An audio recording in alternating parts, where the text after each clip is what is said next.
Hey y'all, welcome back to another episode of Let's Cry Together, where you're not required to cry, but if you want to, you definitely don't have to do it alone. This is Miss K bringing another guest to you, and this person is near and dear to my heart. I love her, and you guys are gonna love her so much as well. So I'm gonna allow for her to just kind of introduce herself, tell us a little bit about herself, tell us what she does, what she likes, why she's here, who she is, and all the good jazz. Hi. I'm Aloni. I'm going to go ahead and tell y'all, she said I was near and dear to her heart, but what she really meant to say was bestie for the restie. The restie. I'm 26. My birthday is July 27th. She's giving y'all her entire background. I am a prevention specialist, and I host events called Honest here in my spare time. I love brunch. I love traveling and hanging out with my friends. And I like to read. I love being me, and I love to laugh.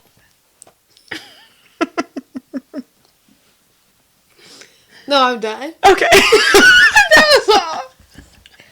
You ended that off like it was supposed to be something else after that.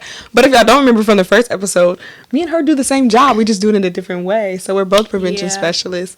But I'm going to go into a little background on how we met first before we get started. So yeah, like she said, best friends. We've been best friends for, I don't know, some years now. Wow. You also don't know. Well, it's been over, not 10 years. Well, it had to be like 2019. 2019. It's 2026. Whatever. Anyways, yeah. Okay, 7 years. Yeah, we people used to say we were very similar, and we both were on the other end, and we didn't know each other. We both were on the other end, and we're like, who's this girl? Everybody keeps saying I'm similar. Like who is she? Everybody keeps saying we're alike. And we finally met each other because we were going to work together. Oh, she was a little weird. She would slide up on my Snapchat story and be like, oh, you can sing to me. Can you sing to me all the time? And I would be like, yeah, I guess, whatever. But anyways. You're weird for saying yeah. I mean, yeah. But we ended up applying for the same job. We were going on the training? Yes, it was the Office of Multicultural Development. We had to go to we were peer mentors. Orientation or something. Yeah, so we were mentoring freshmen coming in, and we were the only two people within the new hires that we knew, and we didn't live in Akron, so we had to get a hotel, and we didn't want to room with anybody else, and so we ended up rooming together. And I remember I was like, hey, she was on the phone with somebody, and I was like, you can sleep in here if you want. She was like, no, I'm okay, I'll sleep on the couch. And then we worked together, and we've been locked in ever since, for real. Yeah, then we lived together. Yep, we lived together. We spent a lot together. A lot of time together. A lot of time together. But yeah, so that's a little backstory for us. So y'all know that the first thing we do on every episode is we ask a question of the episode. This is something for all of us to engage with each other. So whenever you hear this question, feel free to answer it in the comments. Wherever you see fit to answer this question, but we're also going to answer as well. So our question of the episode is, if you had to start a love letter to yourself in a time where you needed it the most, what would the first line say? I'm torn between I think I would tell myself that I am strong enough to set boundaries and still come into a happy, healthy love that I deserve. Okay. That's a good one. If I were to write a love letter to myself in a time where I needed it the most, I would not say dear at all, actually. I would say, hey, girl. I would just tell her you're not broken. You might be a little confused right now, but whatever, it's going to work out eventually. So, but it would be a really, really long letter. Yeah. Yeah, it would be a really long letter. Should you guys answer that question?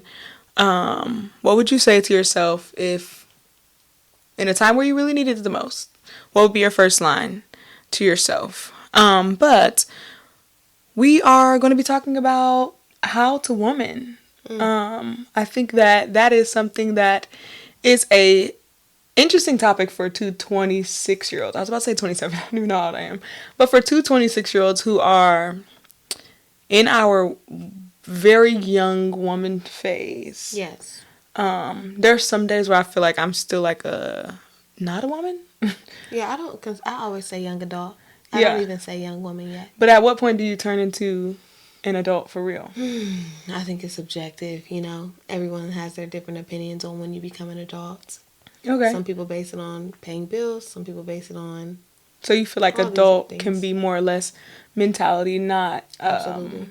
age-wise. Mm-hmm. Okay. Yeah, so I think this is going to be an interesting topic because I feel like we're very young in our like woman age. Yeah. But my first question is, how did or how are you learning how to woman, and what do you wish you would have learned sooner? How am I learning how to woman? I think real life experiences. I don't think, I mean, outside of my mom and women who came before me, Right. I wouldn't say I have necessarily this teacher. But as I go through life in real time, those women help me navigate this space. Yeah. And times where I have to look at myself in the mirror and go like, Alani, well, you're a young woman, like these are, or you're becoming a woman, so maybe this is what you have to do, or this is what you need to say no to, or these are the things you need to stop. So, yeah. Okay. So life experiences. Yes. and the women that came before you. Absolutely. I would definitely say the same thing. I don't always intentionally do this, but I think I sit back a lot and I just watch the other people around me, but the other women my age, older than me, way older than me. And I'd like to just see like, okay, what are you doing? Do I want to do that? Do I not want to do that? How can I like tweak that a little bit to kind of fit, how I feel like my life is going. But also I think that one thing that we don't do enough that I think we should is tell those like old stories. I try to get my family all the time to just sit down and tell me like, bro, what have y'all been through? Like what the things that I didn't get to experience with you, or like the things that I wasn't there for.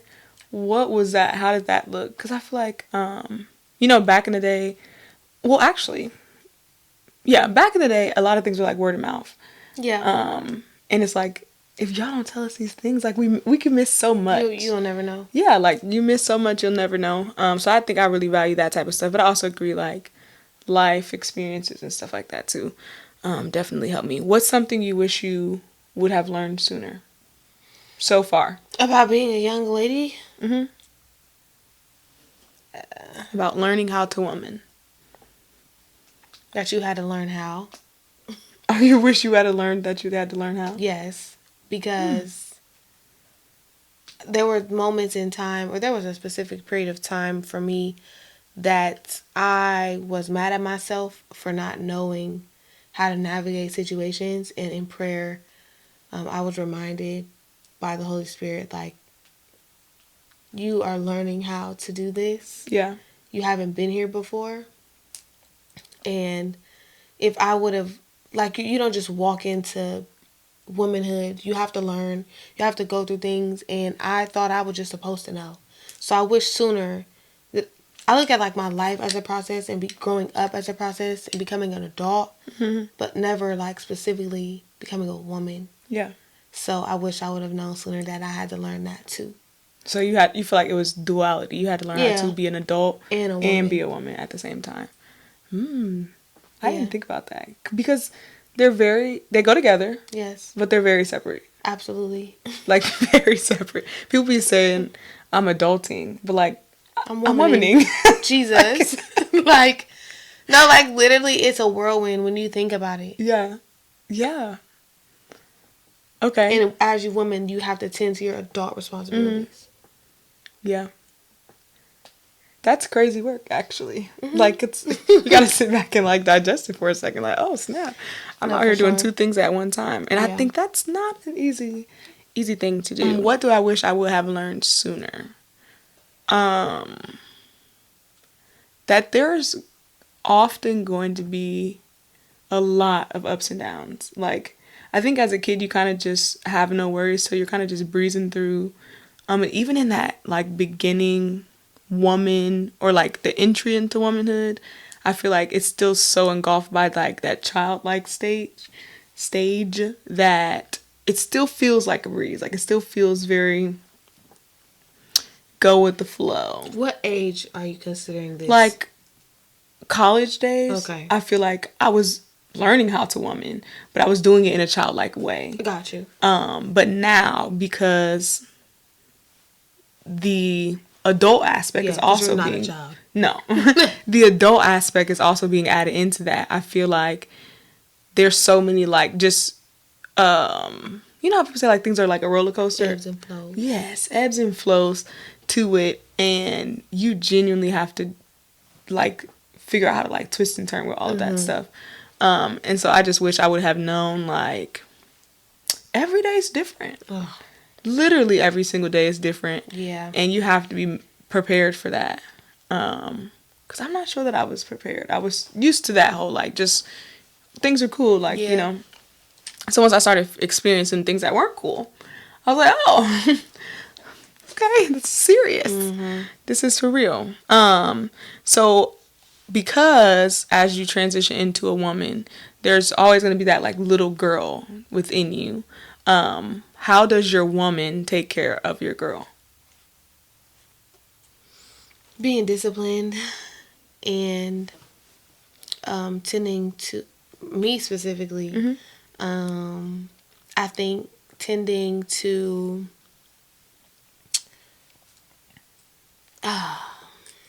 there are a lot of ways. I feel like I'm supposed to name one. Whatever you want to do. You can name 1,000 if you want to.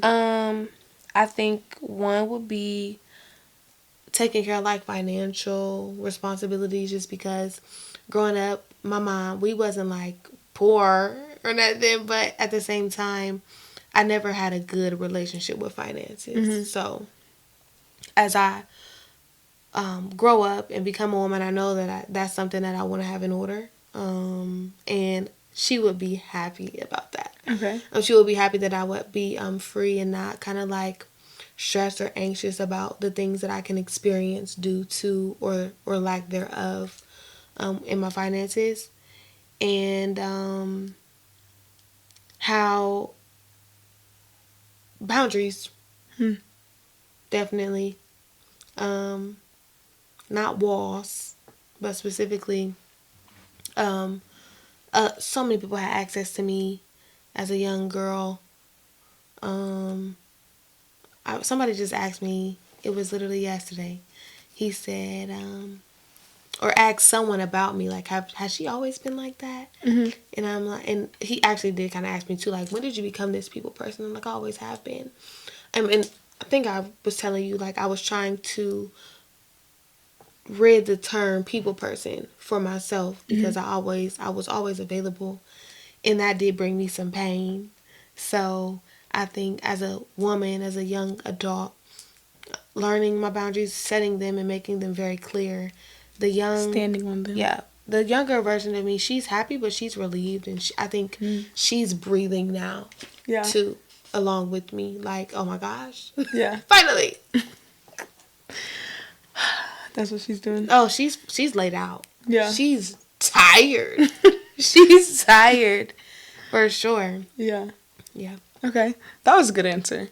So what specific things, and then I'll answer that question, but what specific things do you feel like you're doing to purposely take care of your girl? Like, in your day-to-day life, or, like, you know, just however, whenever. I think not forgetting about, it's really weird to say her, but I just think not forgetting about her. That I'm not only pleasing this version of myself, that I'm still healing her. Yeah. That I didn't forget about her, that I'm not going to let the pain, stress, whatever, stay suppressed. Yeah. So like therapy, all that I care about every version of myself. Right, yeah. So when I pray, when I think, when I reflect, like I do go back to those spaces to acknowledge the things that I didn't know, the ways that I didn't know how to heal and all that. Okay. I had another question, but I'm gonna answer it first. Okay, so how does my woman take care of my girl? Yeah. I would say what I do intentionally.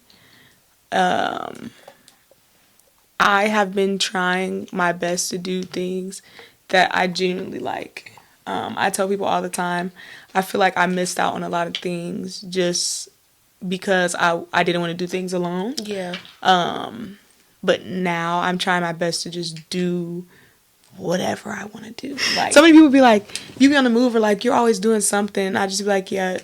People have caught me at a time where like, this is about me now. Yeah. Like, and this is about all the things that I've missed, all the moments, all the things that I've really, really enjoyed that I just didn't get to do because I was waiting on someone else. Like, and right now I don't want to wait on anybody else. I don't want to move off of fear.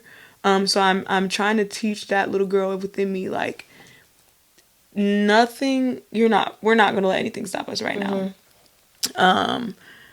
And the funny thing is, I feel like even as a kid, I've always had that, like, it was like two sides to me. Like, I was scared of things sometimes, so like I wouldn't do certain things, but then there was also that side that was always like very gung-ho, like, I want to do this, I'm going to go do it. So I'm just healing that part of me. I'm trying. Question. Yeah. Keep going. Okay. I'm trying my best to do things, try new things that I like. So my bread stuff, like all that stuff, just doing things that literally bring me joy. I feel like those are things that I'm doing intentionally to heal myself. But also I feel like in order to take care of my little girl, I have been trying to sit back and really reflect on like why I feel certain ways, where's those things coming from, and then trying to figure out like, okay, how do I navigate that now that I know? Because within the last like year, I feel like I've come to some realizations that I didn't necessarily know, and I was like, oh, okay, that makes sense. That's why that is the way it is, or that's why you respond the way that you respond. But I think a lot of those responses are from things that happened when I was a little girl. And so just allowing myself to be able to be like, okay, that's the little girl in you, that's her hurt, that's her pain, how can you heal that for her, so then the woman in you can kind of move through those situations without the little girl's hurt as well. So yeah, what's your question? So when you do things without waiting on people, or when you do the things that bring you joy, what feeling does that little girl get from that? So the things that bring me joy, I don't even know what a word is for whatever's above excitement. Elated, maybe? Okay, elated. Yeah, she is very elated. Like, when I successfully make a different bread, bro, y'all should see me. Like, I be in here jumping around, like, dancing, and just genuinely having so much fun. Like, and in those moments, I try my best to really sit in it and reflect on, like, this is truly bringing you so much joy. Like, the other day when we flew kites, I just kept saying, bro, as a kid, I had kites, but I never successfully flew a kite. So to see those kites up in that air was genuinely bringing me so much joy. Like, I was genuinely having so much fun. And I was like, bro, like, I just kept saying it. Like, I don't know. I don't know. So I think just being super excited is how I be feeling. Or like just overjoyed. You know how people say like, oh, my heart is full. Yeah. Like, that's how the little girl in me feels. Yeah. How does your little girl feel? I told you. She's relieved. Oh, relieved. You did say that. Okay. That's a good one. Relieved. I feel like my little girl's probably relieved too. Like, girl, you're doing all the stuff you want to do. I had another question. Oh, do you feel like, you know how some parents, they say like, I'm going to give my child everything that I didn't get. Yeah. Do you feel like you're doing that, or you feel like you have to do that for your girl? No. No. No. Because I still receive so much. I was so poured into. Like, I Yeah. was so loved. The things, I do think the things that I'm getting are probably because I've caused myself, from not being in tune with myself, my own type of, like, pain and Yeah. Yeah. heartache. So, I mean, those things happen, but I don't think I'm doing it to get what she, you know what I mean? Mm-hmm. I think if I understand your question, I think I answered it right. No, yeah, yeah. I think you did answer it right. I think I'm doing both because I agree that I was very poured into. So probably, yeah, then both. Like, Yeah. I don't like strive for that, but it's happening because I'm striving for me. It's happening for her. Right. Yeah. Like, she gets the overflow.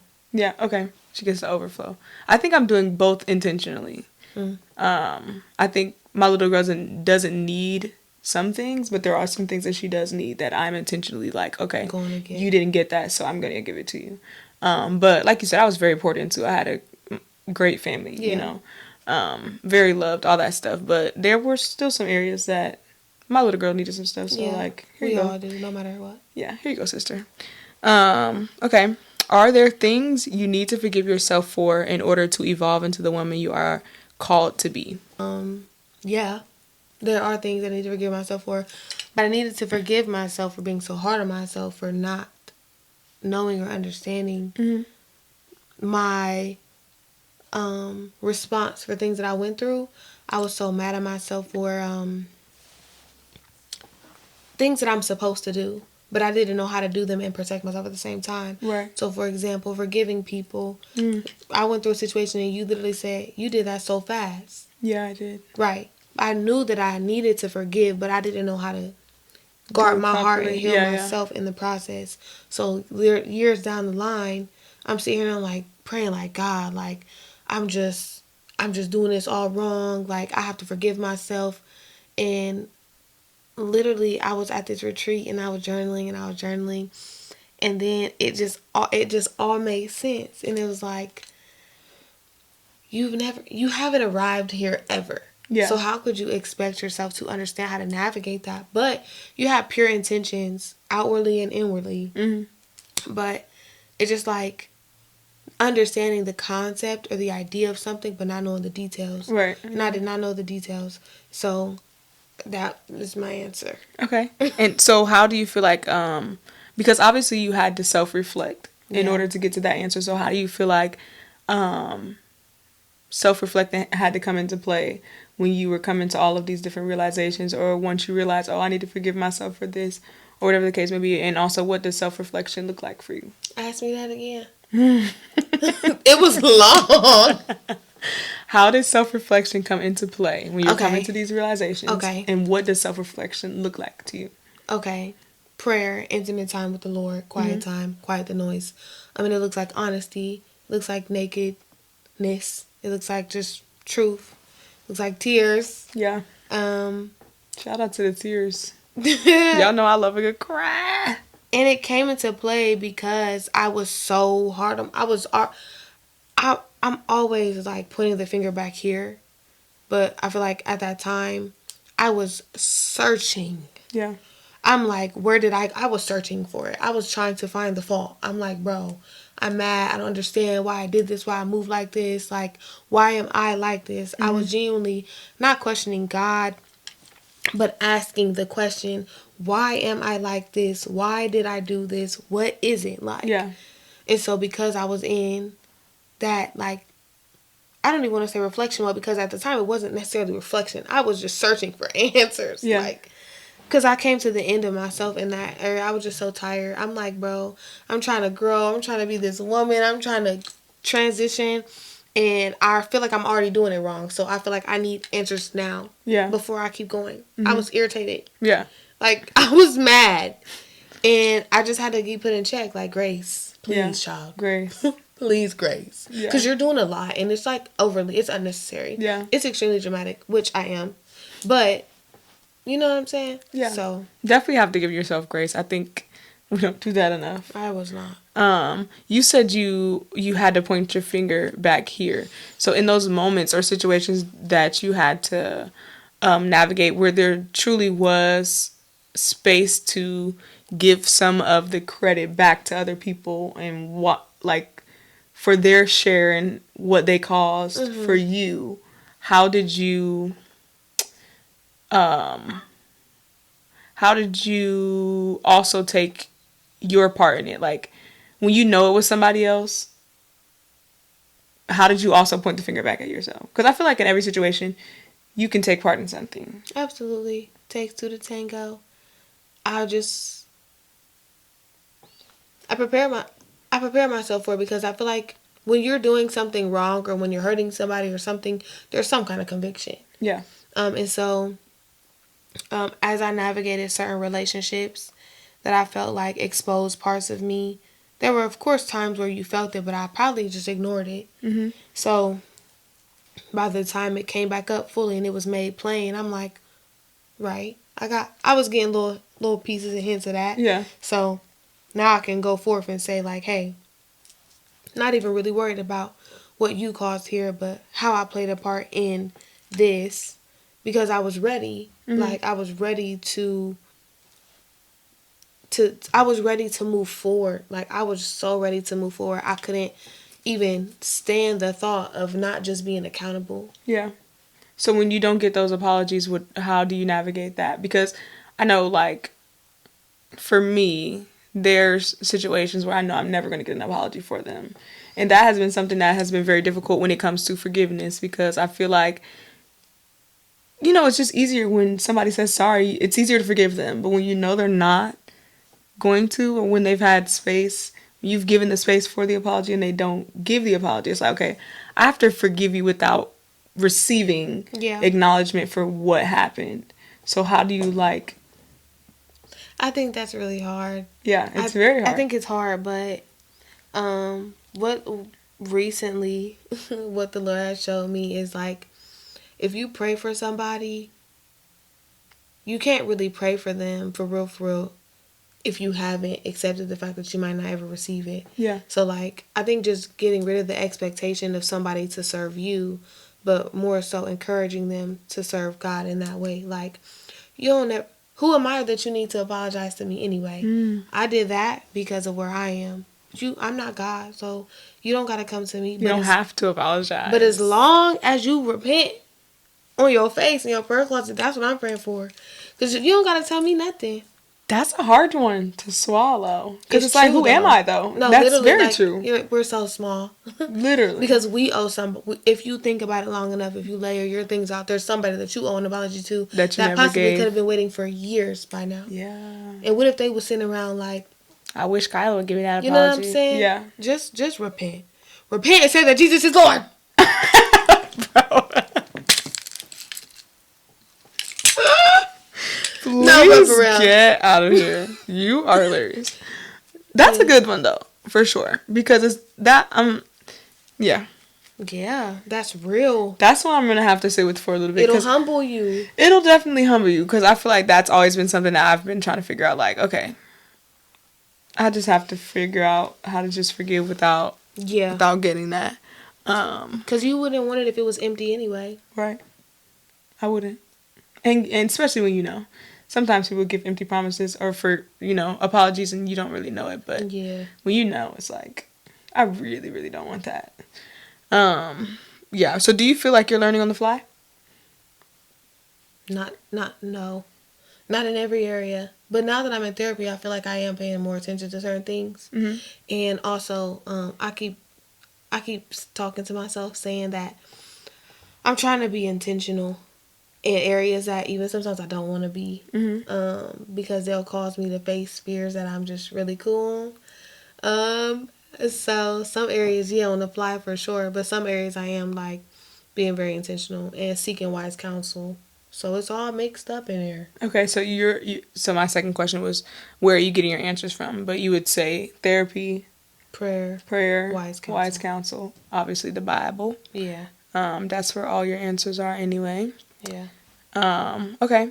I feel like... I'm about to say, what's yours? I think I'm learning on the fly for sure. But I agree that I don't think everything is on the fly. Yeah. I think everybody, all their life is going to be learning on the fly. Yeah.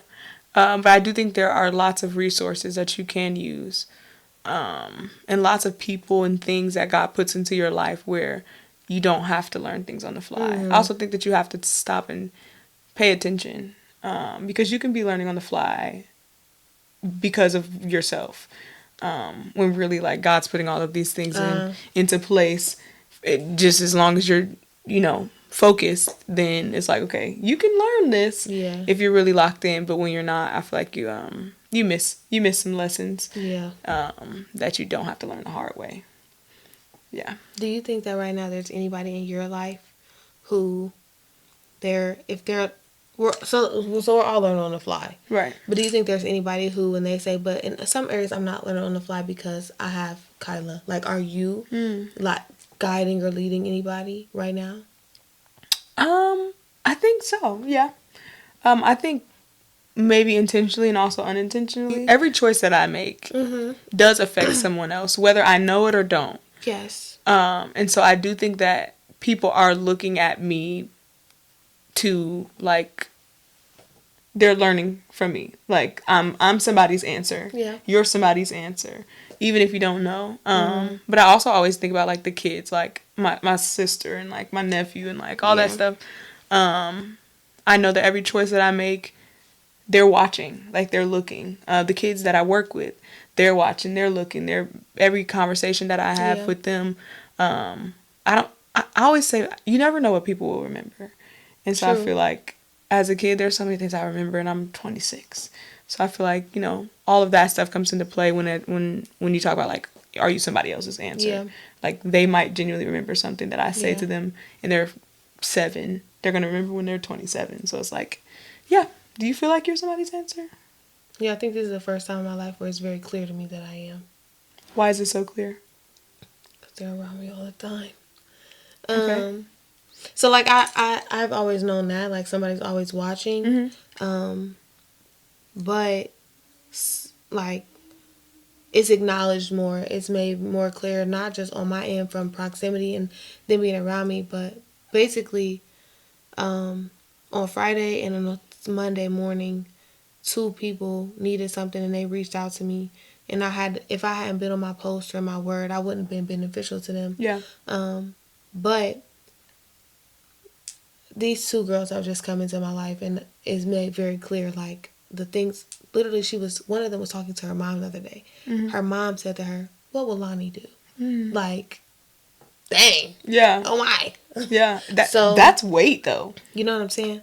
So because, like, you have to be on your P's and Q's. Yeah, but it was everybody falls short, but I was literally in my bed on a Friday night chilling. She texted me like, literally, this is how it went. This is how she literally texted me, like, she said, "Are you busy right now?"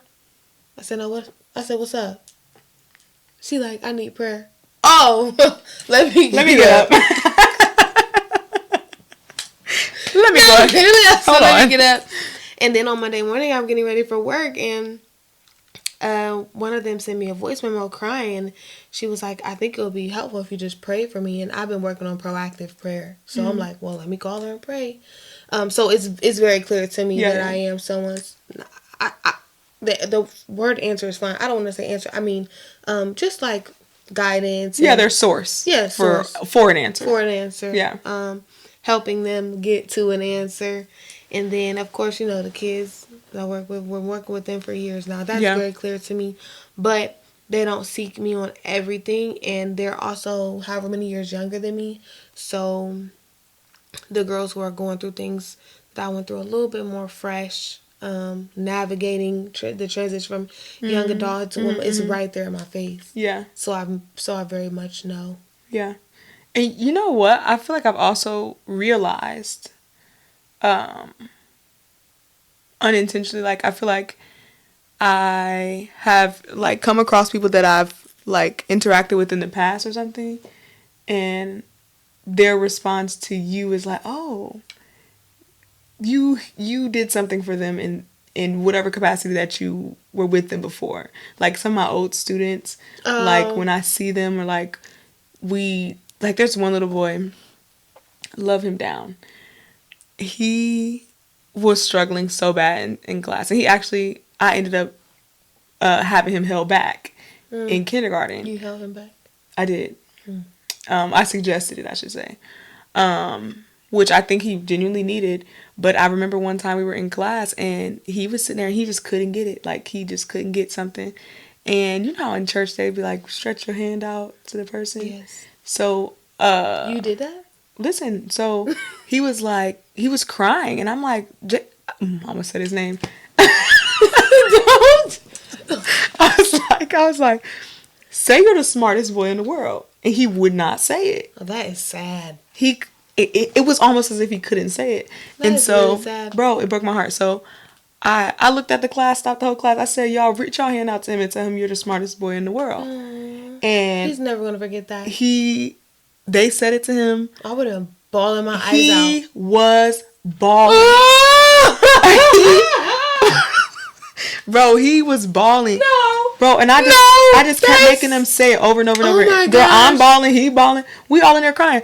And oh my God. I love him down. So the next year I moved up to first grade. And so every time he would see me, he would like just come to me, oh, can I be in your class again? Da, da, da, like all this stuff. But then I left school and for a year, like 2 years or a year, I didn't see him. And then this new job that I have, I went to a school that he worked at. And when I say, that he goes to. Sorry. I'm not that old. He goes to, and I walk past his class and I see him, he see me. Miss Casey. I was like, oh, that is my so beautiful. God. But when I say we were in there bawling, I pray he remembers that for the rest of his life because I wanted it to be engraved in him. Like, it don't matter what you are understanding right now in this moment or you're not understanding. You are always and forever will be the smartest boy in the world. Yeah, when you don't get problems at a young age, it really is defeating. Yeah, it does. It defeats. It is very defeating. It's so and he bad. knew he was struggling. He knew it. But yeah, I think moments like that kind of show you like you were a source for something. Impacting. Yeah, or like just when people tell you like just different things. Like I feel like me and you have had conversations where we've let each other know. Like I always say about her, bro, you can just be having a regular conversation with people and you will like be pouring into them unintentionally. Yeah. And I feel like that's you being somebody's source and also being my source because I get to stop and look at you and watch you do those things. Or like I remember I got on my Instagram story once and I was like, bro, I want to be like Aloni Aloni and Kyra when like they can just give compliments so easily. Like but not just like, oh, girl, your shirt's cute. Like, girl, your shirt's so cute. Da, da, da. Like, it's to be a full-blown conversation. And I can't do stuff like that. Half the time, I just be like, in my head, I'll be like, oh, I like her shoes. And I keep it pushing. You know what I mean? Like, but I think that's also you being a source for somebody else. Like, you know, just helping people grow in different areas and stuff like that. But yeah, look at us being a source. Hey. Being a light to the world. One soul at a time. One glass? Class. Oh, class. Okay. And now, well, not class anymore, but yes, class. Yeah, still class. Yeah. Still class. For our last question, if the little girl had to speak to the woman. Oh, gosh. What would be the conversation? And not thank you. You can say thank you, of course, but give me more. What would the conversation be about? What would the conversation be? So you can speak from both sides. The conversation would be,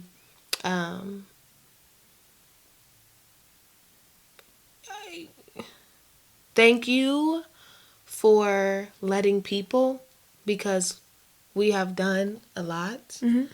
And I would say not too much. We're just getting started, but I do see it opening up a lot of doors and I see it opening up space for relationships that can truly, make me a different version of myself. I think she would say, still get some things together. Don't get comfortable. There are still habits that we've had for a long time that need to stop. Mm-hmm. And I would say, yeah, we're on the same page because I am paying so much attention to you at this stage in my life. I get it. And trust. Like that's the goal. The goal is to stop the things. The goal is to acknowledge the fact that right now I'm not, but one day I'll be somebody's mother, somebody's grandmother, you know, and I was thinking about this the other day. you know, how we have to break generational curses. I want my grandkids and my kid to be saying, my mom just led me so well. I heard her praying in the morning. I don't want to be the one where my kids have to break generational curses for me. I'm never going to be perfect, but my mom wants me to be better than her, and I want to be better than her too. Right. So, and then you want your kids to be better than you. exactly. And, So I want them to say there are things from me that they would love to have, and then the things that they want, I want them to be minuscule and kind of like funny. I don't want them to be serious. Yeah. She would definitely tell me, "Thank you so much for stopping the people pleasing," but still, that calendar gets full, and sometimes I have to Say no. say no.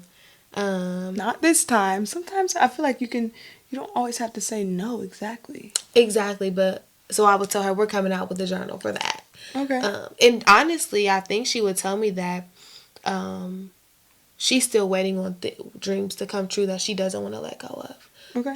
And I would have to tell her I struggle with that sometimes. Like, you had dreams that at the time you didn't know you had to believe God for. Now I know I have to believe God for them, and sometimes I do wrestle with that. Yeah. Because I think the little versions of ourselves, the little girls, they're so innocent, they're so in tune. They're at an age where they're closer to these dreams and these things that I think that truly come from God at those times. Yeah. So I think she held on to them, and as I got older, I didn't understand why I kept thinking about speaking or girls groups or stuff like that. Yeah. And I was just like, I just can't shake this. Yeah. So now that I know that that's something that she still wants, I'm like, okay, I still want it too, but a part of me lost faith and hope, so I kind of let that go. But she's like, if we were having a conversation, she would be saying, well, I'm here to tell you, like, that's something that you don't need to stop believing for. Yeah. And so I would literally say, well, for you. Like, for you, I will, I guess, because I honest here is not something that I knew what it was, but it was one of those things. I just didn't have a name for it. Right. But some of the things is like, I guess I put that back on my prayer list because I did kind of. I didn't drop it completely, but it went to the bottom of a list for me. Yeah. For a multitude, for adulthood, for womaning, for being tired, for being overwhelmed. You know what I mean? Yeah. So that would be the conversation. Okay. What is one habit that you feel like you still have to get rid of? And also, can you expand on one of the dreams that not the one that we're doing right now? What? We're gonna do that one at the end. What are we doing? Honest here. Oh. Don't expand on that one. You can, because I want you to really be able to expand on that one. But yeah. What was the first question? No, I don't. One of tell that. me. Okay. I told her. You did. Not. Excuse me. Not finishing what I started, like inconsistency. Okay. Like I be in the gym for 3 weeks and then I be out. Like that's just something that I have to get over. Being consistent. Okay. In every area, even in my prayer life and my studying, which I've been super consistent at recently. That's good. But consistency is possible all over the board. You can literally be a woman with a routine. And that's what I'm trying to become. Okay. But am I lazy sometimes? Absolutely. Do I make an excuse after excuse sometimes? Absolutely. But I really want to be disciplined in my routines. Okay. And then what's one dream that you want to make come true for that little girl? The girls group. I feel like there's so many. That's not even what stopped me. That is so many. I think it's seeing myself as a credible person. Someone who's qualified. You know what they say. Yeah. What they say. And that's really not even it for real. I think it's just doing it. And making sure that it's in the right timing, that the Lord is pleased. Because I've been trying to make sure that I'm walking in step with the Spirit. So that's not doing it just because it's a dream. It's doing it when the time is right. Right. So I guess being on my face and through prayer and supplication, like actually just staying in prayer for that. Because, you never know when the time is going to be. So I'd rather be in prayer for it. But sometimes I don't be in prayer for it. But that's one that I really want because I have journals of me writing it down, different names for it, all that. And I don't believe that was for no reason. Yeah, I agree. Okay. Y'all hold her to it. They don't know me. Okay. If I were to answer this question, Yeah, what's yours? the conversation the little girl and my woman would have, I think that the little girl would say, "You are the woman I would have looked up to." Mm-hmm. Oh, that's good. Yeah. You're everything I would have expected you to be, or I would have wanted to be. And you're everything that you're supposed to become, like to be becoming. That's good. Like you're on your way. I also would say that there's things that she would be like, "Girl, get yourself together." Yeah. Like that consistency stuff. I think she would definitely say thank you. She would definitely tell me, like, there's things that you want that you still have to go get. And don't give up on getting them. Like what? Like my after school program. I've been wanting to do that for so long. And I think there's things that the little girl wanted that obviously, like, that's not what I want to do. But that's one that I feel like I had a plan 5 years after I graduate, like I'm going to have this and a third or whatever the case may be. And I just haven't done it yet. But like in a way that I haven't even started. So I would definitely say, like, there's things that she wants that like she would be like, "Girl, don't sit on that for forever." I think she would say, "You are giving me the love that I always wanted." But also that's out there for you too, somewhere, somehow, somebody. Because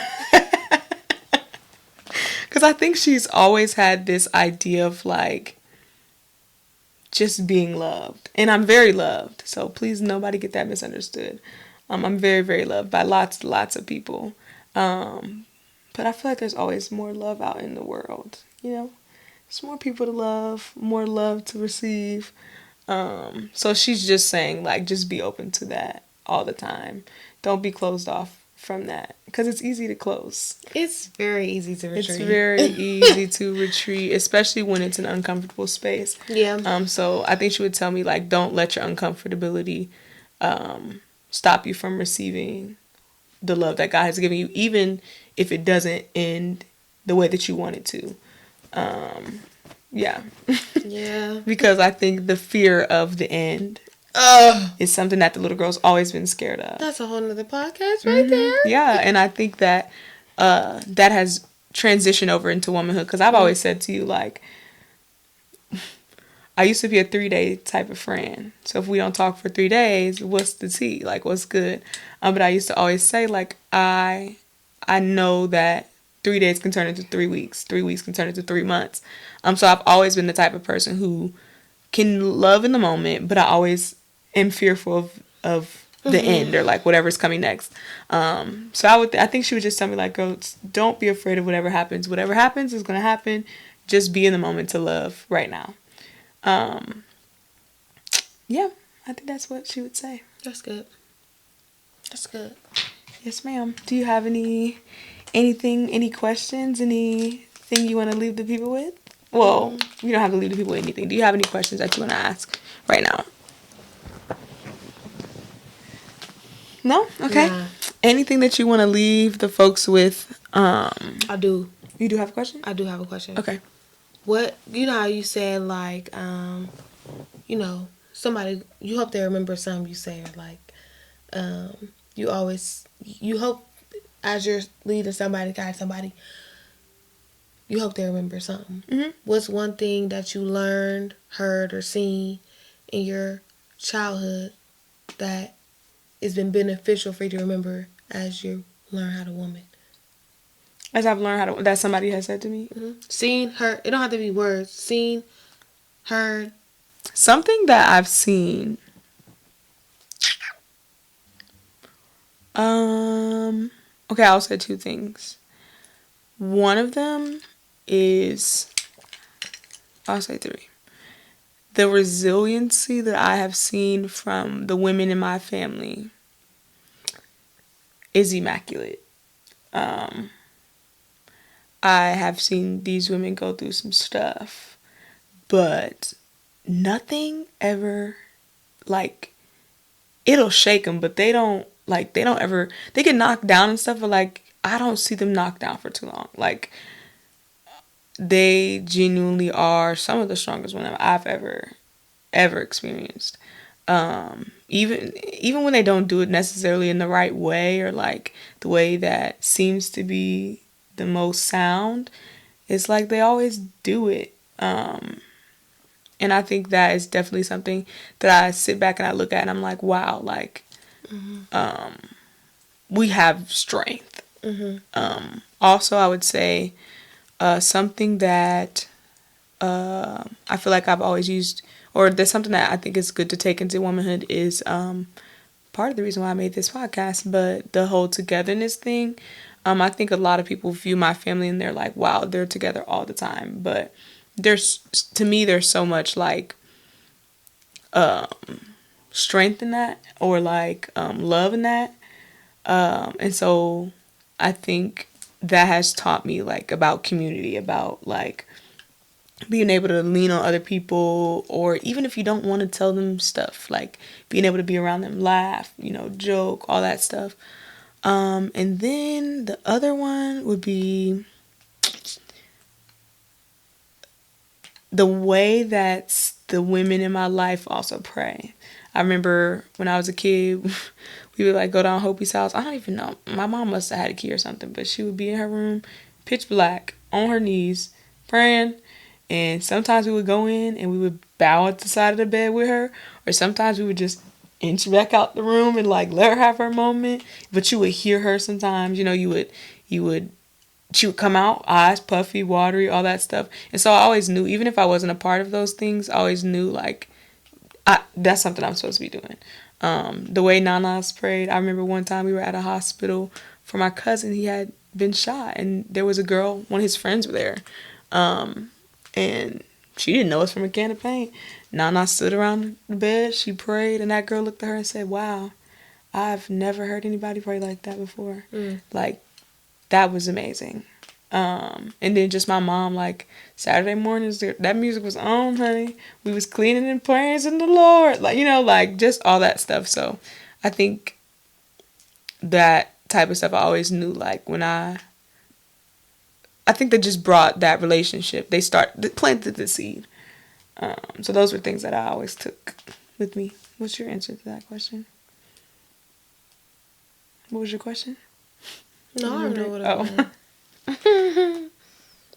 Did I answer your question? Mm-hmm. Okay. I only have two. And I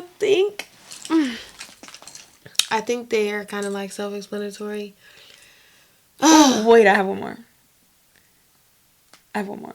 You said it, actually. Go off, Queen. You said this one. One time, I don't even know if you remember saying this to me, but it stuck with me. And you're taking it into womanhood? Yeah. Oh. I'm taking this into life, though. Okay.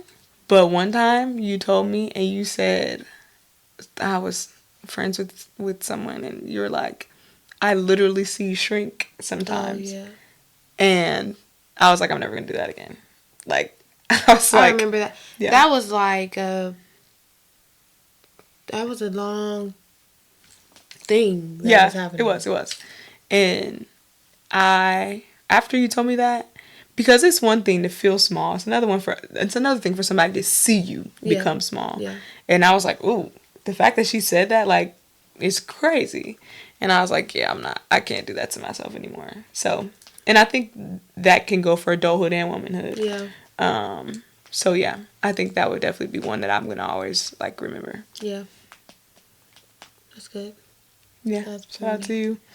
Shout out to me. So one of them that I seen was it really does mean a lot for people to confide in you, and you should not take it lightly, because nobody has to share anything with you. But my grandmother and my mom, people call their phone all the time with their deepest, darkest secrets. And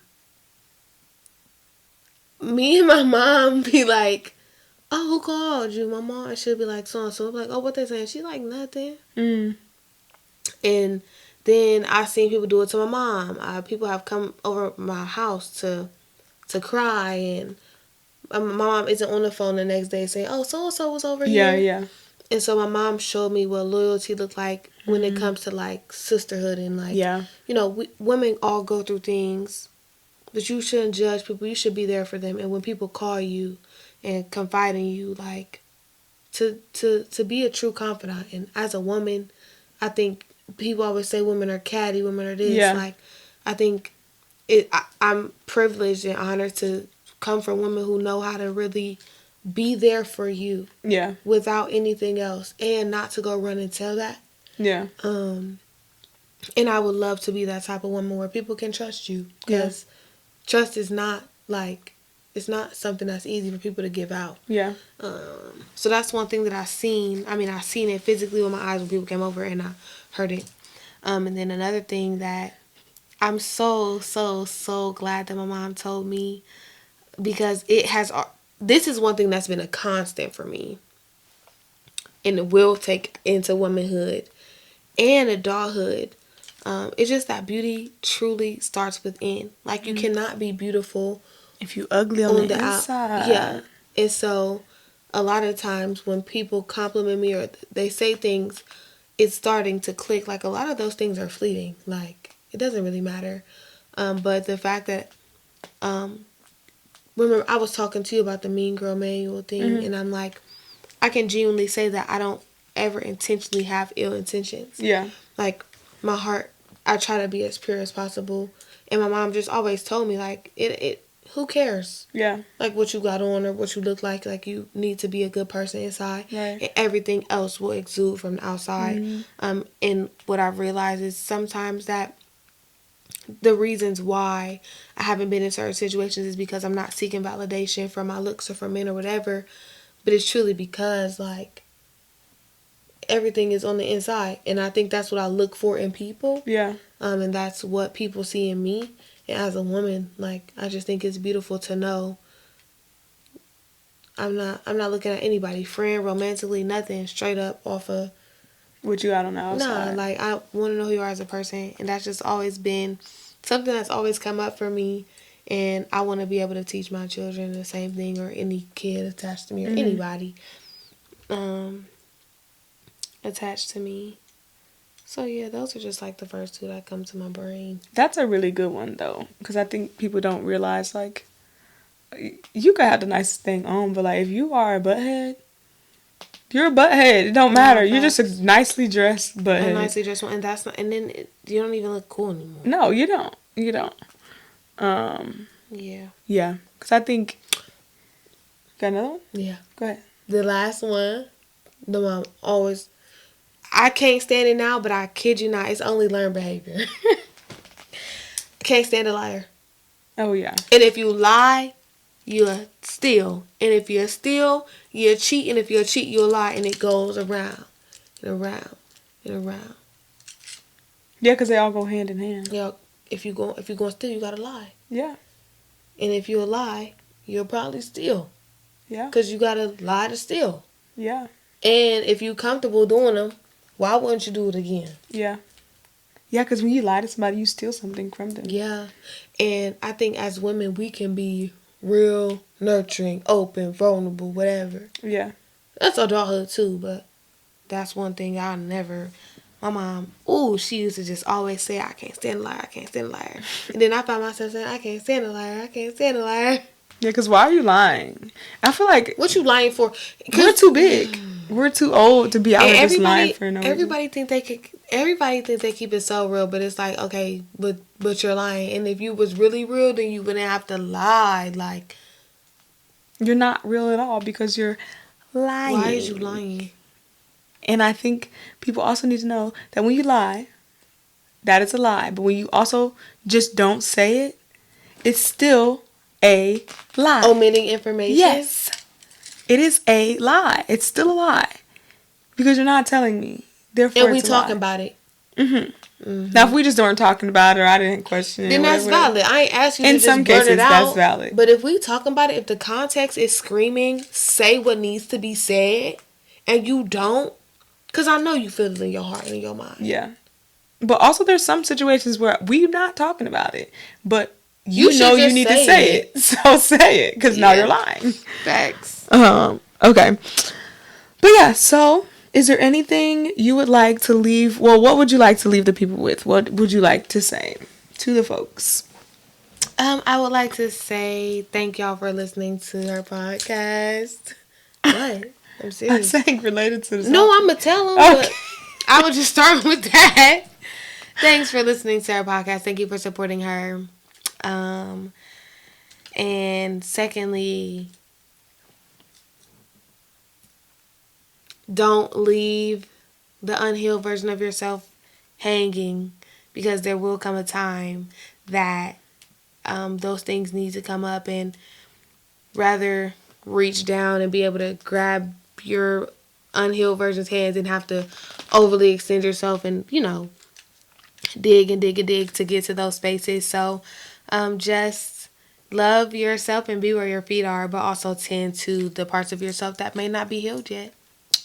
Perfect. I would say also thank you for watching. But yeah, I think just lead with love. Yeah. In everything that you do. Even the things that you don't think necessarily need it, you just never know who and what needs it. So I think just doing all things with love at the forefront, with Jesus and God at the forefront of whatever you're doing. And I think that will solve a lot of our problems. Would you please plug my favorite thing to attend ever? The people need to know about it. And it is something that is continuously growing, something that was placed on her heart many, many years ago by the Lord. And it is just being nourished in this season. And she is going to share more about it, so you all can be at the next event and participate. The floor is yours. Talking about myself like this okay, if I forget something, just tell me. Okay. You want me to go like backstory or just say that what it is? Do whatever your heart requires. It was placed on my heart to create spaces for people to be honest, and with that I put out a journal just because writing was a safe space for me to be. Literally, it was a safe space for me to be. I could be real, I could be mad, I could be angry, I could be sad, and no one told me I was wrong or I wasn't too much or too dramatic. And so that was a safe space for me for a while, and then I wanted to give others the opportunity to have that same space. So I put out a journal for people to write in freely. But with that, I do think that once you are comfortable expressing your truth and looking in your own closet, people deserve to hear that, and you should be able to take those into community and spaces and also feel free in that way. And so I just wanted to create a space that I could pray into, that the Lord allow people to be themselves, find community, and have a good time. So Honest Here is also a journal you could purchase, but then it's a community that you can find yourself in that has a lot of young people who are just open about the real things. There are a lot of things that, like this podcast, that people could talk about. And it was, skip the pillow talk and let's be real. We need human interaction. We need real connections. And Honest Here is a space that fosters real connection, honesty, love, and joy. But yeah, so that's really it. Game nights, specific events, all the things. Just bringing people together where they have the green light to be honest, real, be themselves, and enjoy other people. Yes. And always send a prayer request, and we gonna pray that house down every time. Hello. Pray that house down every time. Yeah. She's had 3 events so far, and I've enjoyed every single one of them. The first one was really cool. It also gets you out of your comfort zone. Yeah, a lot of people be saying that. Yeah, it requires you to, like you said, be open. There's lots of things that I do as her best friend because I'm her best friend, but if I were Not it would be a lot more difficult for me, but I think that just kind of goes to show, like, it's a space that kind of pushes you to do things that you're not necessarily comfortable with, but it definitely allows for you to grow and like who you want to become. So yeah, the next Honest Here event, put it out there right now, right here. Wow. One of my favorite things that I had seen from like a review is Samaya. She got on Twitter and she was like, "Honest Here made me feel human," and I was like, "Oh, it's a space where you can come and feel human." Good. That's really good, actually. Because I mean, how often do you not feel human? I feel like a lot. Yeah, actually. Oh, another thing my little girl would say to me is keep playing. Do you remember when we were in college and I was like, come on, let's play. Like, let's just play. Yeah. But she would get so annoyed with it. But, like, I genuinely feel like as adults, we don't play enough. And Whimsy and Whimsical, I was reading a Substack this morning while we were waiting on our table. And it was about how, like, being whimsy is a part of, like, a psychological thing. Anyways, thank you all so much for... Yo, but for real, thank y'all so much for tuning in to another episode of Let's Cry Together. Again, where you're not required to cry, but if you want to, you definitely don't have to do it alone. Y'all know there is healing in all conversations. So shout out to y'all for participating in this one. Shout out to Alani for coming to be a part of this one. Thank you for having me. Of course, anytime. I love you all so much, and we will see y'all again. Here it is. Yay. And scene. It's done.